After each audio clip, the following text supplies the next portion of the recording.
As you travel along Tribord Trail with a wagon full of provisions to Gundren Rockseeker, you come around a bend and see 2 dead horses blocking the road, riddled with black feathered arrows. 4 goblins appear on the embankments above you, their arrows and blades at the right. I shoot one with my crossbow. Now, hold on. We have to roll initiative first. 19! They rolled a total of 20. 14. Sorry. Plus 2 I got a 4. is... No. Is, Wait, it's 5. 16 total. All right. Does that order look good? Okay.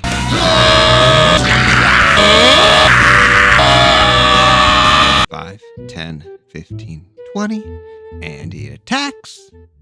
Why does combat in what's supposed to be the most creative game ever made often devolves into a worst version of your average JRPG? D&D promised me an epic combat system where the difference between life and death are but a dice roll away, and yet I sit here in the middle of the slowest 6 seconds I've ever lived through, waiting with so much anticipation that I'm scrolling on my phone until it's my turn to trade attack rolls with a goblin until one of us stops moving. Sure.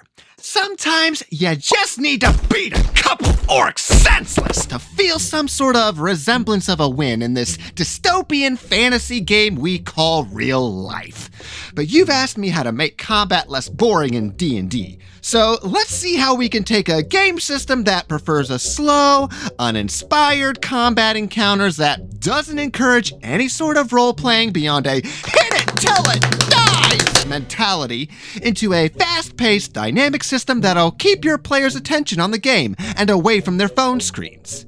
Easy, right? For me, combat was the least interesting part of play because of how slow it is. And I get it. It kinda has to be because that's what 80% of the game rules revolve around. The more specific the mechanics, the more time it takes to resolve those mechanics. But when initiative is rolled, everyone's looking down at their character sheets or a monster stat block, looking at all the specific options that the rules allow them to do, instead of looking up at the game world, just like when everyone was exploring or role-playing. Add in factors such as players not knowing exactly how their character's abilities or spells work, the analysis paralysis of deciding if, on your turn, whether there's anything that might be slightly more optimal beyond just default casting Eldritch Blast, or effects like haste or wild shape that temporarily alter the character sheet.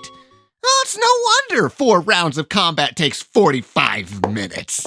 This doesn't feel like a fight to the death. This feels like a bad chess match with no timer. If you want to ramp up the tension without touching the actual encounter design, focus on speed in play and be firm on those house rules so your players know you mean business. Attack rolls don't count unless the damage dice is rolled with it. It only takes 1 time for them to make that mistake. Oh, you want to cast that spell and you don't recall which saving throw I need to roll on the spot? Well, darn. Guess your wizard can't recall that specific spell in the heat of the moment. Now, obviously, you have to tailor this to your table and your players' experience with the game rules and their character sheets. But you can streamline most of these problems with tools like the Only Sheet for 5e, the sponsor for this video.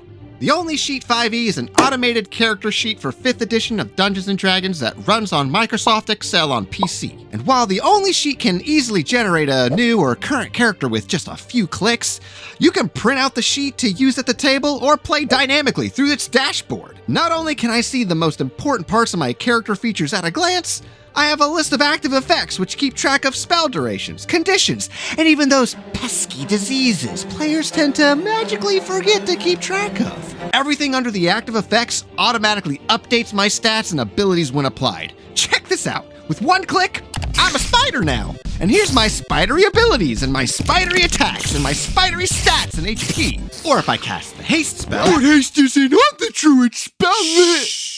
My DM gave me a custom magic item I can put directly into the Only Sheet. Boom!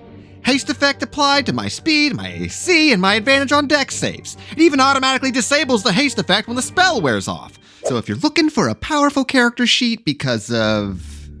reasons, check out the Only Sheet 5e in the description below. Now, how else can a DM create a sense of urgency besides just telling everyone to hurry up? Well, I've actually got a great ruling from a recent comment from Chaos Shadow, where you give each player a short timer to make a decision, and if they're too slow, the character defaults to making a basic attack on the nearest enemy.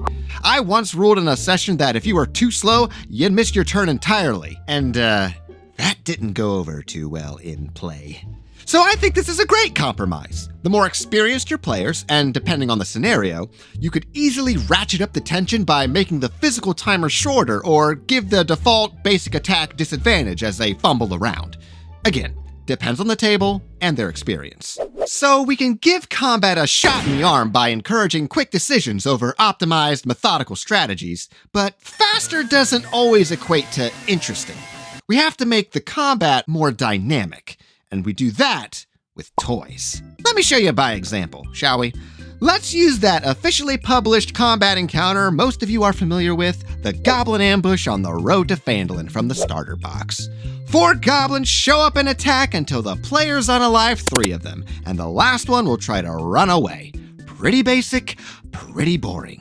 Though you may argue that this was made as a tutorial for combat for new 5e players, I would still add some dynamism to teach my players that not only can they use the paper buttons on their character sheet, but they can also use the toys and terrain within the fictional scene around them during combat. Now, toys within a combat encounter is anything that players and enemies can play around with within the game world. I've noticed that players naturally interact with toys in the game world during exploration and during roleplay, but they seem to forget all about them once initiative is rolled. But if you want to teach players how to start looking for toys in combat, have both your monsters use the toys against them and sprinkle around some neutral toys that either side can use in combat. An example could be as simple as ripping a page out from video game tropes and placing an explosive barrel in the middle of the battlefield. Or everywhere. But we can be a bit more subtle, such as swapping out one of the goblin's standard weapons for a more dynamic toy. Let's say we give it a scroll of Thunderwave instead.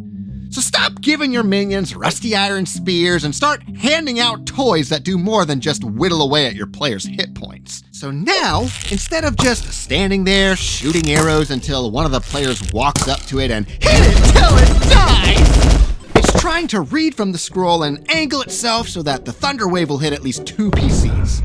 The key trick, though, is that the more deadly a toy that's in an enemy's possession, the more you should forewarn your players. Having the goblin with the scroll rush out from the bushes and blast 2 or more players within the same turn, dropping their level 1 characters to 0 HP feels kinda cheap. But if instead you have the goblin burst from the bushes holding up the scroll, blabbering arcane gibberish before looking up and seeing that it'll only hit 1 player, so now it spends its action to dash to get a better angle to cast the scroll on its next turn, that's firing the warning shot before you blast your level 1 party into unconsciousness. Another toy we could play around with is with the environment itself.